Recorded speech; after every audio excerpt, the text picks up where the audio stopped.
తాగునీటి సమస్యను పరిష్కరించడంలో వైసీపీ ప్రభుత్వం పూర్తిగా విఫలమైందని టీడీపీ నేత కొలికపూడి శ్రీనివాసరావు మండిపడ్డారు.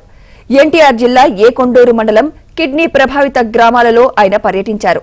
మండలంలోని టీడీపీ నాయకులు, కార్యకర్తలతో కొలికపూడి సమావేశమయ్యారు. త్రాగునీటి సమస్య పరిష్కారం కోసం ఈ నెల 15న ఏకొండూరు మండలంలో నీటి సత్యాగ్రహ యాత్ర చేపట్టనున్నట్టు కొలికపూడి వెల్లడించారు. తిరువూరు నియోజకవర్గంలో త్రాగునీరే ప్రధాన సమస్య అని ఈ సందర్భంగా కొలికపూడి అన్నారు. మండలంలో 1,20,00,000 రూపాయల బకాయిలు కారణంగా మంచినీటి సరఫరా నిలిచిపోయిందన్నారు. ఈ కారణంగా ఫ్లోరైడ్ ప్రభావిత తండాలో ట్యాంకర్ల ద్వారా త్రాగునీటి సరఫరా చేయాల్సిన దుస్థితి నెలకొందని కొలికపూడి ఆగ్రహం వ్యక్తం చేశారు. 3 రోజుల్లో తాగునీటి సమస్య పరిష్కరించాలని ప్రభుత్వాన్ని డిమాండ్ చేశారు. లేదంటే ఈ నెల 15న ఏకొండూరు అడ్డు రోడ్డు నుంచి కలెక్టరేట్ వరకు నీటి సత్యాగ్రహ పాదయాత్ర నిర్వహిస్తామని కొలికపూడి వైసీపీ ప్రభుత్వాన్ని హెచ్చరించారు. తెలుగుదేశం అధికారంలోకి రాగానే ఫ్లోరైడ్ సమస్యను పూర్తిగా నిర్మూలించేందుకు చర్యలు తీసుకుంటామని కొలికపూడి స్పష్టం చేశారు.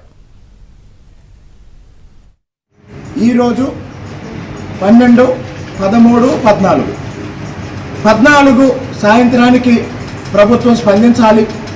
ట్యాంకర్ల ద్వారా నీటి సరఫరా పునరుద్ధరించాలి.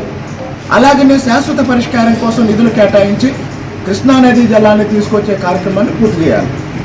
ఒకవేళ ఈ 3 రోజుల కాల వ్యవధిలో ప్రభుత్వం స్పందించకపోతే ఈ నెల 15వ తేదీ ఉదయం 9 గంటలకి ఏకొండూరు అడ్డు రోడ్డు నుండి ఈ నెల 15వ తేదీ ఉదయం 9 గంటలకి ఏకొండూరు అడ్డు రోడ్డు నుండి ఎన్టీఆర్ జిల్లా కలెక్టర్ కార్యాలయం వరకు నీటి సత్యాగ్రహం పాదయాత్ర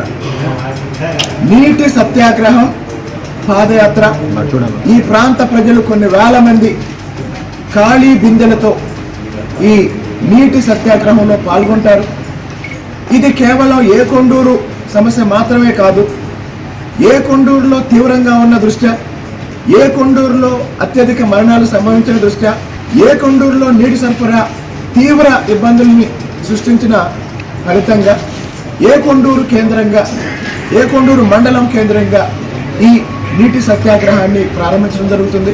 అలాగనే నియోజకవర్గంలో దాదాపు 2.5 లక్షల మందికి సంబంధించిన ఈ నీటి సమస్య పరిష్కారం కోసం ఇప్పుడు తాత్కాలిక పోరాటం, 2 నెలల తర్వాత తెలుగుదేశం పార్టీ అధికారంలోకి వచ్చిన తర్వాత శాశ్వత పరిష్కారం కోసం ఆ రోజు తెలుగుదేశం పార్టీ ప్రభుత్వాన్ని ఒప్పించి నిధులు సాధించి ఈ సమస్యని పరిష్కరించి ఈ ప్రాంత ప్రజలకి తాగునీటి సమస్య నుండి విముక్తి కల్పించాలనేది మా